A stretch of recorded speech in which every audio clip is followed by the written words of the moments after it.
We're standing outside the main entrance of the Santa Barbara Central Public Library on the southwest corner of Tympanum and Anacapa Streets. If you're a Santa Barbara resident like me, you've probably walked past these doors countless times without ever looking up. The library was built in 1917 thanks to a $50,000 grant from Andrew Carnegie, who funded the construction of over 1,600 libraries in the United States. This semicircular decoration above the doors is called a tympanum, and this particular tympanum is one of the most unique architectural elements in our city.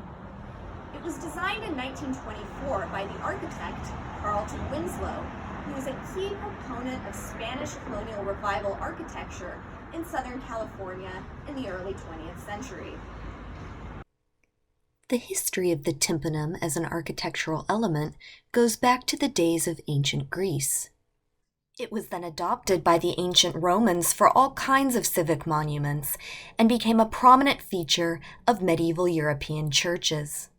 So this decorative space of the tympanum has been used for thousands of years to convey important messages to the public.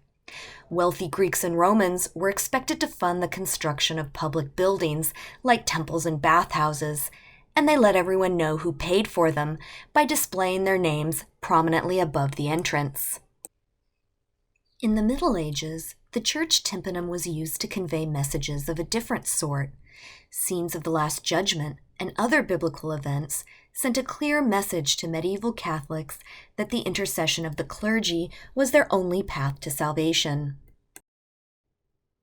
If tympana are traditionally used for communicating messages, what does this one tell us? The central element is the coat of arms for the city of Santa Barbara, which features 2 Spanish galleons sailing the ocean. These rolling green hills represent the Santa Ynez mountain range, while the rising sun likely signals the dawning of Spain's new age of colonization. And we can see the words, the city of Santa Barbara, de Civitate Sancta Barbara, written in Latin below.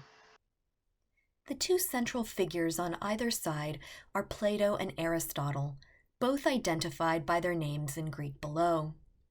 Here they represent philosophy in its most traditional sense, the love of learning, a perfect theme for a library. On the left stands an elderly Plato, pointing to the heavens in reference to his theory of forms. This philosophy, which you might have encountered in Plato's famous allegory of the cave, asserts that the physical world is not really the real world. Instead, ultimate reality exists beyond our physical world, and everything we see is just an imitation. Aristotle, Plato's young student, stands on the right displaying a book. This likely refers to his belief that knowledge comes from experience. Empiricism, as it's known, theorizes that humans must have concrete evidence to support their ideas and is very much grounded in the physical world. The stance of these 2 ancient Greek philosophers might look familiar to you. That's because Winslow's design intentionally references Raphael's famous Renaissance painting, The School of Athens, from 1510, which decorated Pope Julius II's personal library in the Vatican Palace. The library's tympanum is reset, with shields for 4 other famous European libraries installed along these scalloped arches. From the left, we can see the shield for the University of Bologna in Italy, the Bibliothèque Nationale in Paris, the University of Salamanca in Spain, and the Bodleian Library at Oxford University in England, all established respectively in the 11th, 15th, 12th, and 17th centuries. You can see that Winslow also incorporated other elements of Raphael's painting. Here we can see an imitation of the coffered arch, the central keystone, decorative molding,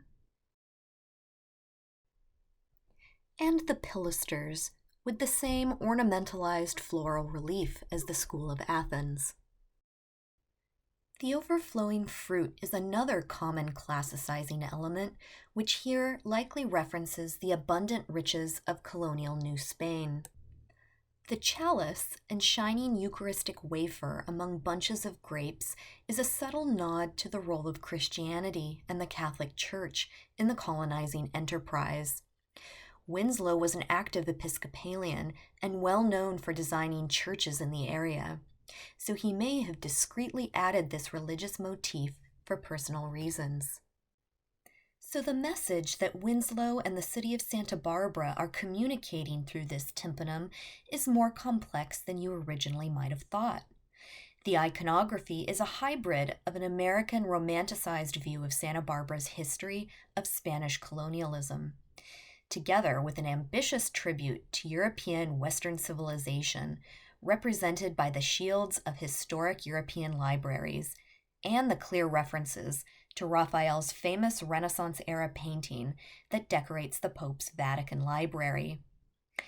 Check out our other videos to learn more about how Santa Barbara's city planners used monumental architecture and commemorative inscriptions to shape our city's civic identity.